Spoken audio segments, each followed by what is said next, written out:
Okay, ladies, and I don't know if there are any gentlemen, but welcome to piping on the lovely Bernina B770. This one, if you can't see on that side, it's got dots on the front. It's really cool. It's really lovely. I'm Philippa Naylor. I'm going to show you how I do my piping, with particular emphasis on the corners on my quilts. You'll forgive me if I keep adjusting my mic. This is where I end up kissing the mic, and the next person gets my lipstick from the mic. So get yourselves right in where you can see, and please ask questions at any stage. Okay, so as you've looked around the show, you will have seen quilts with piping on, yes, and thought, oh, that's really nice, I'd like to do that, so I'm going to show you how. So what I have got is some cord. Now the cord can be anything that you like. So it can be really quite chunky, it can be really fine. This is perhaps a little bit chunkier than I would use on a quilt, but it's going to be good for you to see. And sometimes if I want a really fine piping, I'll use that really skinny cord that you get for Roman blinds, that kind of thing, yeah. So really it doesn't matter what you get. I do think it is a good idea to pre-shrink it, because if you don't and then you wash your quilt, it could shrink and then it would kind of disappear inside the fabric channel that it's in. So I don't put it in the washing machine, because that would be really difficult to untangle. So all I do is I boil the kettle, I put it in a basin, I pour boiling water on it, I let it get cold, I squeeze it out, hang it up to dry. I do know that that will shrink it, because I've had two lengths when I've done it with one and not the other. So I did sort of check that it was. I think regardless of what you think it's made out of, even if you think it's polyester or nylon or something like that, they sometimes have a cotton core. So it is a good idea to do that. Now I am going to cover it in a bias cut strip of fabric. Does it have to be bias cut? Probably not. I like the bias because it is nice and stretchy, and so I think it kind of molds round. But you might have a fabric that would work really well. You know, you might be really short of fabric. If you don't have enough to cut bias strips, you're better cutting it across from selvage to selvage, because there's more stretch in that than there is down the selvage. But I do think, you know, you should use whatever you've got really. Now, I have cut my strip at 1 3/4 inches wide, okay? Now, I'm not going to show you how to cut bias strips, because you can sign up for my online classes and learn how to do that. Okay, but let's pretend I have done that. Okay, now, if you have cut bias strips, you will have an angle at the end, won't you, that you need to join. And my suggestion is that however you cut your strips, whether you do them bias or across from selvage to selvage or down, that you do join with the 45-degree angle, because you distribute the bulk more, don't you, rather than just having a little lump through the middle. So I'm going to show you how I'll go about doing that. If you've got a way of doing this, I would not suggest that you change it, but quite often, and we've all done it, myself included, you sew your strip together, don't you, and have a nice little stepper. Have you ever done that? Yeah, okay. So one of the ways that I suggest that you do it is, and I'm going to have to hold this on two sides, but that's how it's going to go, isn't it? Yeah. I suggest, so sorry, the people behind me, yeah. I suggest that you can draw a pencil line on the wrong side of either piece, it doesn't matter which one, okay, and so that's where it's going to be stitched. Now, if you take that and you put them right sides together. Can you see this? Sorry, I'm just strangling myself on this thing. I've got way too much stuff on my head. Way too much stuff on my head. Okay, that's what you normally do with this seam, isn't it? Can you see that? Yeah. What do you want me to do? Sorry? Sorry.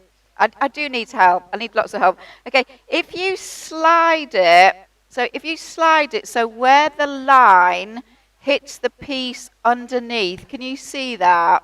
Yeah, where that line hits the underneath piece, when you sew that, you get a straight line. Okay, so that's a really easy way of doing it. So let's pretend that I have done all of that, and I've got my strip. And so when I'm making a quilt, doesn't matter how big it is, if it's really big, just lay it out on the floor, just keep cutting strips of fabric until I've got sufficient plus a little bit extra. So I've got my pre-washed cord, I've got my joined strips, and I'm ready to cover the cord with my fabric strip. Now I have on the sewing machine a zipper foot. You can, for some of your sewing machines, get piping feet, but sometimes they're not great. Sometimes your model doesn't have them. A zipper foot is a really good option, okay, because it's going to allow me to move the needle over and get right up to that cord, isn't it? Yeah. So I am using a zipper foot, but I just wanted to show you the Bernina zipper feet. They're good, and they have different uses. Anytime you want to get really close to something, a zipper foot is a really good option. So don't just think of it as zips is the only thing. But they do actually have another great little foot, and particularly if you're a garment maker or you make lots of cushions and things like that with zips in. The normal zipper foot is a 4. This is a 4D because this sewing machine's got dual feed. It's got the built-in walking foot. And this is a 14D, so it's also dual feed. That's what this bit's about. But it's got this little bar across that slides. And so you can use that as your guide on your folded edge. And it is really, really useful. So there might be a little run on these feet at some point, yeah. 14, yeah, it's a 14, yeah. And then there is another zipper foot which is for invisible zips, but I'm not using that on this thing. But it has 2 grooves underneath. I've never tried it. I don't know whether that would work as a little mini piping foot. I haven't actually tried that, but the 14D is a really good foot. Now, bulky overlock is a number 12, yeah. Yeah, it has. Yeah, so if you've got those feet and different options, try them and see which one works best for you. Okay, so I'm going to cover it. I'm going to use a long stitch length because it's really like a basting. It's like a tacking at this stage. So I've set the stitch length on number 4. And it's going to feed into my sewing machine much more easily if I have a straight edge at the top rather than that angled edge. So I'm just going to chop that off. If you want to put a knot in it, you can. So entirely up to you. If you do put a knot in it, don't have the knot right at the cut edge because it won't go under the foot. Just pull it away a little bit. So, and I think if you've got a bit extra, you've got a bit of extra length, it is well worthwhile because you want to come a little way down the strip, because if you're right on the edge, it takes a bit to sort of get going, doesn't it? Whereas if you've got a little bit of extra, you'll make a better job of it. Okay, so can you all see and hear? Yes, yes. Hello, you. Are you all right? Yeah, the two of you. Yeah, they always throw you. They're not related, are they? Okay. Go on, which is which? Who's who? What was your mum thinking to give them both the name beginning with M, Yeah, okay. Now, I don't want you to worry too much if you don't get the raw edges together. I am going to try hard on that as I get down the strip, but I have cut the fabric strip wider than it needs to be, so that if it's a little bit uneven, then I can just trim it down. So the cord is going into the fold, and what I do is I kind of run my finger now. Can you see how I'm kind of just pushing it into that fold, and then I'm going to stitch down. So you want the needle as far over as you can get. You're trying to get as snug to the cord with your stitching without actually stitching into the cord. And if you were left-handed, you could do it the other way. It makes no difference. It absolutely doesn't have to be done on this side. So I just keep running down. Now, some of you might have done this, and on your sewing machines, you might find it gathers a little bit. Have you ever had that problem? Yeah? No? But if you do, what I do is, instead of holding it with my left hand, I pinch it with my right hand, and I just put a little bit of tension on the back, like that. So I just sort of stretch it a little bit as I go. Okay, and so that's how I do it. Now, I'm not going to make you watch me do all of that, because I have been Blue Peter and got it all ready, and there is some other there. So I'm going to take that out of the sewing machine and just pop that to one side. So any questions on that bit? You can ask questions, it does not cost you anything. Yeah. As far over to either the left or the right, it doesn't matter. I think if that you are right-handed, put it to the left. If you're left-handed, you could put it to the right. Yeah, whatever works for you. Okay, so you have made all of your piping. Now, what I have then done is I have trimmed down that slightly uneven seam allowance. And I do that with a rotary cutter, but yeah, well, okay, so I'm just going to, it is a bit tricky, and I'm going to give you options on it, and I'm going to leave it up to you, really, to how you do it. Now, what I do is the distance from the stitching line to the cut edge is the width of the binding, yeah? And I tend to do a very wide half-inch binding, which is what you can see here on all of my work. I like it, and I think it's much easier. So it is from the stitching line, it's not from the folded edge. From the stitching line to the cut edge is 1/2 inch, yeah? Because I'm doing a 1/2 inch wide binding. If you were doing a 1/4 inch binding, it would be a 1/4 inch. Do you understand what I'm saying by that? Yeah? Now, so I can actually use, very carefully, a little 1/2 inch wide ruler that will sit up against that cord, won't it? But there are tools. So Susan Cleveland has a piping hot binding tool which has a little groove in it. There is somebody else who does one. I don't know. I don't have them because I don't use them. You could get a pencil and you could draw that line and you could cut it with scissors. You can do it in any way that works for you. So don't think, there's only one way. But if you do trim it, it's going to be much neater, isn't it? Okay. So it's all trimmed into place. Sorry, I just feel a little bit kind of, I'm not quite sure. I'm going to show you that. Yeah. Yeah. Just bear with me, and then if I don't answer your question, ask me again, okay? Okay, now what I have here is what it represents my quilt, yeah? And the piping goes on at the stage that everything has been quilted, doesn't it? You've done all of your quilting, whether that is by hand or whatever that happens to be by. Okay, so when I am designing a quilt, and I do make original quilts, so if you're using a pattern, you need to think about this. I always have the quilt top, the wadding, and the backing bigger than the finished thing, okay? Because I'm going to trim it down, and I always sew the piping on with that excess quilt still in place. I do not cut it off until I've sewn the piping on, because then it's all much more stable. It's not going to stretch and move, is it? So build in that extra little bit, at least a couple of inches. So can you see this okay down here? So this is just from a previous class sample, so some quilting on it. This is the quilt top, yeah? That is the quilt top. The drawn line represents where I will eventually cut off that excess. That drawn line, anything outside of that is waste. What is inside of that is the quilt. And these lines, I know I've only got 3, but that's where I'm going to position my cord against. Now then, when I did the first quilt that I ever piped, which is a long, long time ago, I had made tons and tons of cushions and things like that. And so those of you who've done lots of home furnishings know that you just snip into the seam allowance and you do that, don't you? Okay, but then you're binding over that seam allowance, and what you end up with is a little hole where you can see the quilt, yeah? And so at that point I thought there's got to be a better way. So instead of having one long continuous piece of binding that goes all the way around, I have a separate piece for each side, okay? And that separate piece, and I'm sorry, going to have to turn this around to be able to work at it, and I'm sorry for those people on this side, come round if you feel you can see better.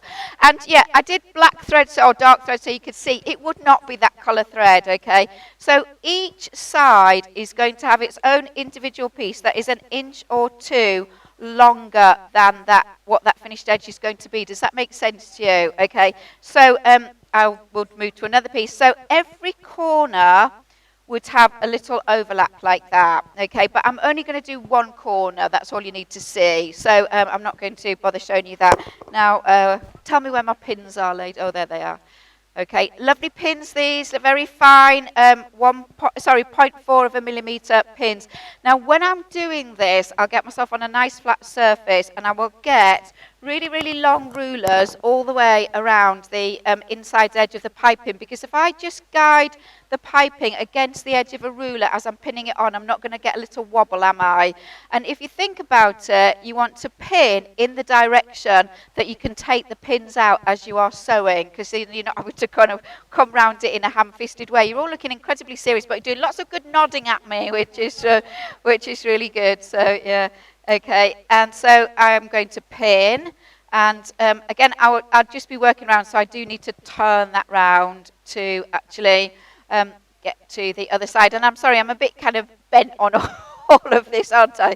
I would suggest that you were not trying to do it like this and that you got yourself squarely in front of it. So the raw edge is going to the line, isn't it? The piping is into the quilt, yeah?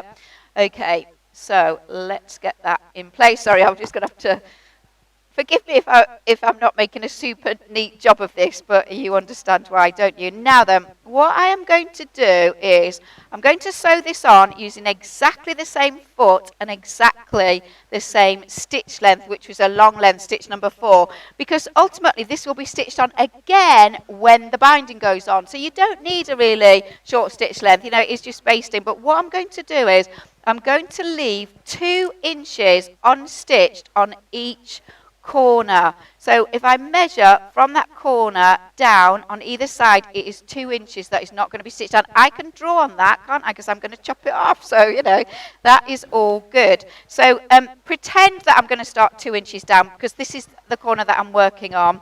Can you ladies at that end see? Yeah, okay. So nothing has changed in terms of the settings on the sewing machine. So I'm going to pop that under, so you are pretending that I am beginning to stitch 2 inches down from the corner. So I'll just get my needle in. And so really what you should be doing is stitching on top of the previous stitching as much as you can. Okay, and I would do a little back stitch, just really secure it. And then what I'm really I do think you can see whether you've got a little kind of bend on it or a little lump or a little bit of distortion. So just keep eyeballing it and make sure it's really nice and straight. It does kind of tend to straighten itself out. But you can see that I'm doing it really slowly. I'm not rushing it. I'm very carefully going down. Even though this is just a rubbish little sample, I've still got to do it really carefully. Okay, now as I get towards my 2-inch marker, I don't have to be absolutely exact on that. And by the way, you could base this if you wanted. You could tack it, couldn't you, to make sure that it stays really exactly where you want it. So as I get to my little 2-inch marker that's sticking out, I'm going to stop there. Now what I like to do, and you can only do it on the end, you can't do it at the start because it's too distorting, I'm going to reinforce it and I'm going to go back 2 or 3 stitches, but I'm not going to take it out at that point, because if I cut threads I can get little whiskers of threads. So what I do on the end is I keep sewing backwards off the side, and can you see that's going to keep it really neat? And then I can use my scissor. Oops, it's a different thing. It's not the scissor. It's set for a different thing. Sorry, I don't know the machine. So yeah, I'm going to cut those threads.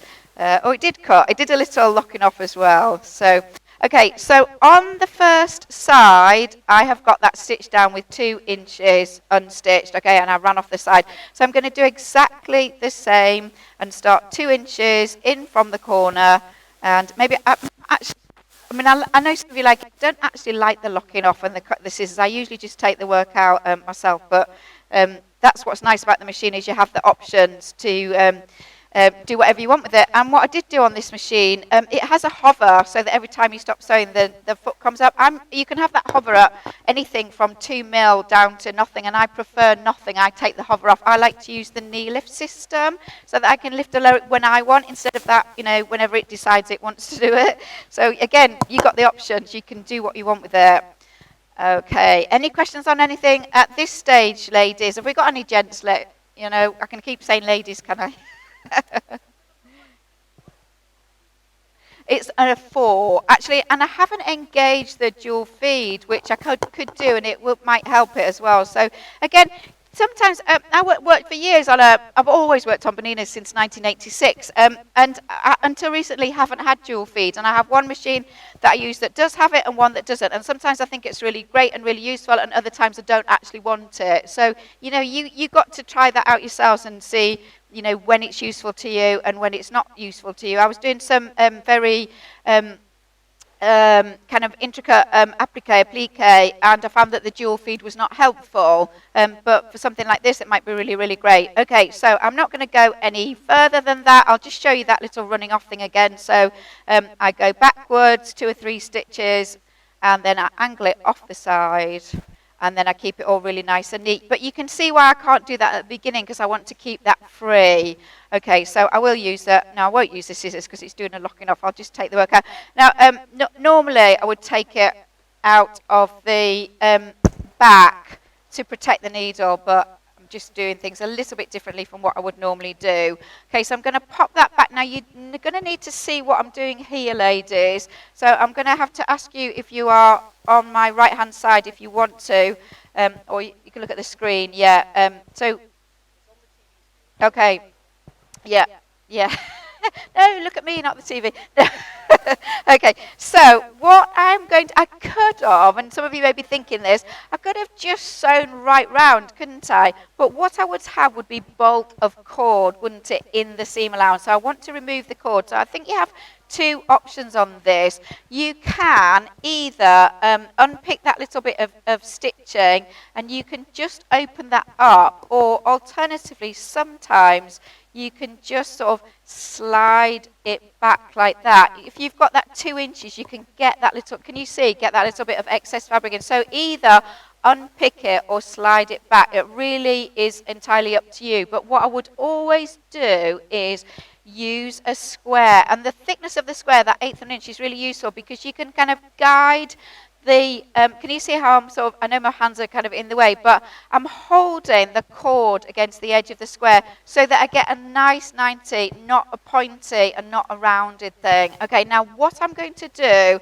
is I'm going to cut it with an overlap. So I'm cutting it like this, yeah? So not like that. Do you see the difference? Now, when you cut it with an overlap, as soon as you cut it, it starts to just fray a little bit. So if you've got the overlap, it keeps the corner really nice and full, okay? But you don't want to have anything beyond. You want to be really accurate, right? Exactly where. And sometimes the cord is really quite stiff, and so it is helpful just to have somebody close by who can just help you holding that in place as you cut it. So again, I'm just doing this a little bit roughly, but you get the idea, you understand what I'm saying. Sorry, yes, exactly. Yeah, it shouldn't go beyond though. And so if you've slid it, you can just pull the fabric back over the now trimmed piece of cord. Okay, right, so we just have to finish our bottom corner and then we've got that sorted out. But it matters how you actually do this, because if I have this one, the one that is to me horizontal on the top, the action of the foot will push that cord, won't it? Yeah. So I'm going to have it the other way around. I'm still going to use that square. Now again, you can either pin it or tack it or do whatever you want. You know, put a bit of glue on it. Who knows? You know, we all have our own ways of working. So I'm pinning the underneath one. So it's the one that sews first is always on the top. Yeah. So the one that sews first is always on the top. And if you want more pins, you can have more pins. But you can see how useful having a square just sat in there is to me. And if you're a little bit worried that you haven't trimmed the cord in the correct place, you can feel that you've got it, you know, where you want it. Now, I'm going to demonstrate on the sewing machine what I'm actually going to do, but I'm also just going to draw it. And I had a piece of paper. And can I borrow your notepad and then you can take it home with you? Okay. In fact, I've got a thicker pen here which will show up better. So you don't mind, do you? Okay. So you haven't got any choice, have you? You're in front of all these people. Okay. So I'm sorry. It's a little bit smaller piece of paper. It's obviously buried somewhere under there. So I have got the cord. That's the actual cord, and there is the seam allowance. And the other one is... Oops, it's not quite, but you get what I'm saying there. You can see what I'm trying to explain there. And I had a red pen somewhere to draw the stitching in. Thank you. Okay, so this is where my stitching is. I'm going to be stitching. So this time I can come in from the side. Now I'm going to stitch down here. And what you imagine is that is my pivot point, don't you? That is not what I'm going to do. It's going to be more secure and better if I do what I'm going to show you now. I'm going to keep sewing to there, yeah. I'm going to turn the quilt sandwich, and I'm going to put the reverse button on, and I'm going to sew backwards like that. Okay, now if I'm not perfectly lined up here when I'm at that point, by the time I get there, I will be. So I will then stitch along there, and it'll be spot on, okay? So if you've got my first book, that's what I've changed because it's better. But that first book was written in 2008, so, you know, we're allowed to move on. Okay, so this is all secure, so I'll come a little bit above where I've got stitching. I can run in from the side. Okay, and then when I hit my cord, I can get lined up. So I'm just keeping it all nice and square, being really careful with it. Love that knee lift because I can just lift. If I feel it's getting a bit nudged, I can just adjust it. Okay, so as I come down, I'm going to keep going. It doesn't actually matter if you sort of stitch even further down, if you go beyond the edge of the underneath piece of piping, it really doesn't matter. So I can take my pins out. Okay, so one more stitch. So I'm going to angle it at 45. Doesn't have to be true 45, just anything that's going to take you roughly back. There is your back stitch. And sometimes the machine will take another back stitch. If it does, it doesn't matter. It's fine. So now I'm turning it. I'm pretty well lined up. Okay, so just set off. Okay, and then when I get to my previous stitching, just cover it over 2 or 3 stitches, and then again, just come off the side. And then this time we won't use the scissors. Oh, maybe we will. Who knows? Okay. Oh yeah, I did use them. So you will have a really perfect filled corner that's really, really nice and secure. So are there any questions on that bit? Sorry, just to get myself tied up in knots here. Sorry. I need a belt to put this in. You see, it's falling between my legs and then he's dragging me down. Okay, I'll have to wear a belt when I come and do this tomorrow. So it's in the Quilting in the Limelight book, but the only difference is that in the Quilting in the Limelight book, I didn't do that little bit of stitch like that because I've changed that and because this is better. Okay, now if you were, sorry, am I crackling? And sorry, thank you very much. Thank you. Oh, now everybody can hear me. Has it been really quiet the whole time? I apologise for that. Okay, so yeah, I'm doing this again tomorrow, so if you want to see it again, do come back. So if I was just doing a single row of piping, which is what I have in my little example here, if I just put that on top, you can see, can't you, if I just put those side by side, I cut, and I use big shears. I was a clothing designer, I have big garment making shears. I cut exactly on the edge of that raw edge of the piping, and then I do my binding. My binding uses exactly the same foot because I still need to get really close, don't I? I can't change to a walking foot or something like that. I would reduce the stitch length to about 3, but still quite a long stitch length because you're going through a lot of bulk, aren't you? And your stitch length gets shorter. And so you just do your binding in the normal, regular way. But if I wanted to have 2 or more rows, at this stage, this is what I would do. So you would do exactly what I've done, and then with the second piping that you have made, that just butts up to the first piping, and you stitch it in exactly the same way as the first, yeah? Now, I will be entirely honest with you, and you're going to not like me for this, but I do have some very old piping feet with different widths of channels, and some of you may have those feet, yeah? And when I'm doing a single row, I use a narrow channel foot, and when I use double rows, the wide channel will sit over 2 rows. So, it really just depends on what you've got, but it's exactly the same thing. But just a word of caution is that when you add an additional row, and I have on one quilt do 3 rows, you are making the quilt slightly bigger, aren't you? And what you are doing is, what you need to do is, you need to make the binding wider because it's got to go further around the back to cover those additional rows of stitching. So as a very kind of rough guideline, if your binding is 1/8 of an inch and you're putting 2 rows on, for every additional row that you add, you need to add about 1/4 of an inch width to your binding because it's a double folded binding. That's if it's a double folded binding, and that should cover it. But what I always do on any quilt, whether it's a little miniature or it's a big quilt, when the piping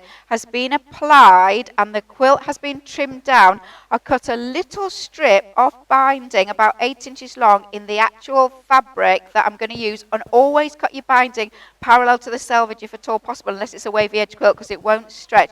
I sew it onto the actual quilt with a big stitch, and I check it's the right width before I cut all of that length, yeah?